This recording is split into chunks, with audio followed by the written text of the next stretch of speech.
그래서 이때 당시에 지금 솔로몬이 다윗이 이제 이스라엘 주변에 있는 모든 나라들을 다 정복을 했습니다. 정복, 그러니까 그 땅들을 다 점령한 건 아니지만 조공을 바치게 됐죠. 다른 주변에 있는 모든 나라들이.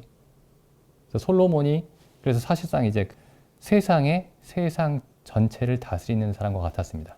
물론 이때 세상이라고 했을 때 그 주변 국가들이지만요.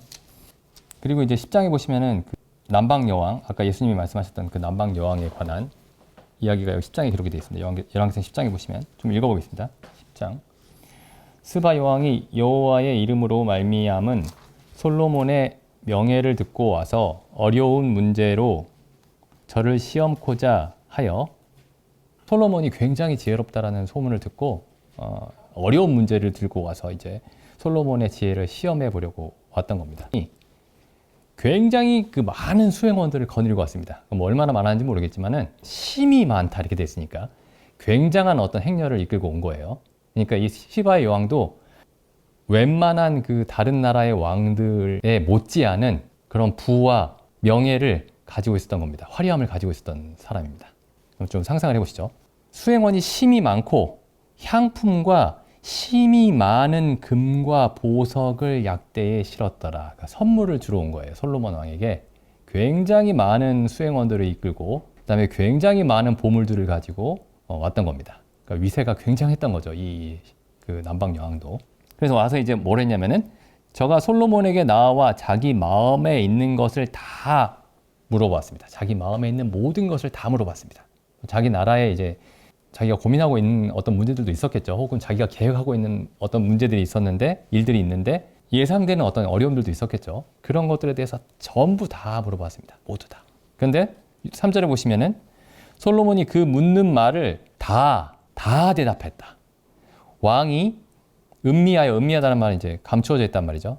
감추어져 있는 문제라서 대답할 수 없는 그런 문제가 없었더라. 그러니까 이 솔로몬에게는 감추어진 문제가 없었던 겁니다.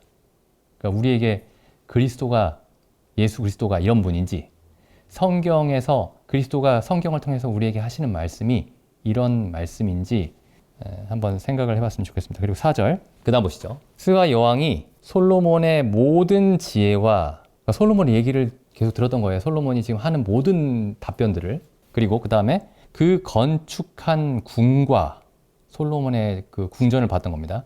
그리고 그 상의 음식들과 그 신복들의, 그 신하들의 좌석과, 그러니까 솔로몬이 앉아있는 의자 말고 솔로몬의 신하들이 앉아있는 의자들, 그 다음에 신하들이 그 솔로몬 왕을 서서 섬기고 있는 것과 그들의 공복과 그들이 입고 있는 옷과 의복과 솔로몬의 옷 말고 솔로몬을 섬기고 있는 신하들이 입고 있는 옷들, 그리고 술관원들과 마지막으로 여호와의 성전으로 올라가는 층계를 보고 정신을 잃을 뻔했다. 우리가 사실 상상할 수가 없어요. 우리가 어디 가셔서 어떤 건물을 봤는데 정신을 잃을 뻔했다 이런 적 없으시죠? 여기 정신이 현황하여가 정신이 나갔다 이런 뜻이죠. 정신을 또 이 호흡이라고도 번역을 합니다. 그래서 숨이 멎을 뻔했다 이런 뜻이에요. 숨이 멎을 뻔했다. 그래서 우리가 성경에서 그리스도의 구약에서는 이제 예표로 나와 있고 신약에서 그리스도의 모습을 보니까 구약과 신약의 그리스도의 모습을 보니 정신이 현황하다. 숨이 멎을 것 같다. 그래서 6절 보시죠. 솔로몬 왕에게 고하되 내가 내 나라에서 당신의 행위와 당신의 지혜에 대하여 들은 소문이 진짜군요. 진짜였습니다. 난 그냥 소문이라고 생각했는데, 그냥 과장이라고 생각했는데 이게 정말 그러했습니다. 그 다음 보시죠. 7절. 내가 그 말들을 믿지 아니했는데 이제 와서 직접 보니 내게 말한 것은 절반도 못 됩니다. 우리가 그리스도가 의로우신 분이시고 그리스도가 선하신 분이시고 그리스도가 지혜로우신 분이시고 그리스도가 능력이 많으신 분이시고 이런 얘기들을 수없이 들었는데 직접 보니 우리가 들은 얘기가 절반도 되지 않습니다. 그 다음 보시죠. 당신의 지혜와 당신의 하나님께 받은 복이 내가 들은 소문을 훨씬 뛰어넘습니다. 그 다음 8절 보시죠. 뭐라고 얘기하냐면은 복되도다 솔로몬 당신이여 이렇게 얘기하는 게 아니고 뭐라고 얘기하죠? 복되도다 당신의 사람들이여 솔로몬이 다스리는 사람들. 솔로몬의 다스림을 받는 사람들. 복되도다. 복되도다 당신의 종들이여 신복들이여 항상 당신의 앞에 서서 당신의 지혜를 들으미노다. 왜냐하면 이 당신의 지혜가 솔로몬의 지혜가 곧 누구의 지혜냐면은 하나님의 지혜였기 때문에 그렇습니다. 이 세상에는 어느 나라에 가나 현자라는 게 있었어요. 현자, 철학자, 현자, 현인. 근데 이 현인들의 가르침은 그냥 사람의 가르침이에요. 사람들 중에서도 남들보다 조금 더 지혜로운 사람. 근데 솔로몬의 가르침은 사람의 가르침이 아니었습니다. 하나님의 지혜였어요. 예수님의 가르침은 예수라는 사람의 입에서 나왔지만은 실제로는 하나님의 가르침이었습니다. 하나님의 말씀이었습니다. 어떤 피조물의 어떤 엄밀한 추론과 깊은 사색과 명상의 결과로 나온 지혜가 아니고 세상을 창조하시고 세상을 다스리고 계시는 하나님의 지혜였습니다. 다음 9절 보시죠. 당신의 하나님 여호와를 송축할지로다.